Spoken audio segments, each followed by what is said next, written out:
In this video, you will learn how to upgrade the server. If you're running out of storage space, we'll find that you need more CPU power, more memory, so it's pretty simple.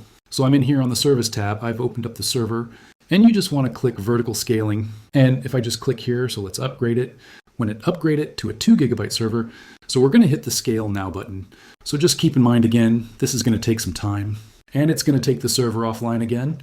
So if you're unsure about how much storage space you need, you're probably better off going with a bigger server to start with, rather than having production site on there and then running out of space and having to take it offline. So again, you probably want to do a backup before you do this, because it's not that it's a risky change, but we just want to take backups before we do anything serious. So take a backup. And then let's go back to vertical scaling. And we're going to choose the 2 GB server, and I'm going to hit scale now.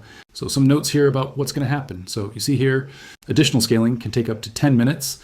So it may take even longer if you have a big site with a lot of data. So just keep that in mind. If you already have a big server and you're scaling up to an even bigger server, that data takes time to copy around, but only hit the proceed button. And then it's going to sit there and just work away in the background. So, this one says a few minutes is a brand new server. So there's not much space on it. It's going to be very fast. But yeah, like I said, if you have a big server that has a lot of stuff on it already, it's going to take much longer. So if you had 100 gigabytes of storage on there, I'd probably budget half an hour for that scaling process to happen. So just keep that in mind.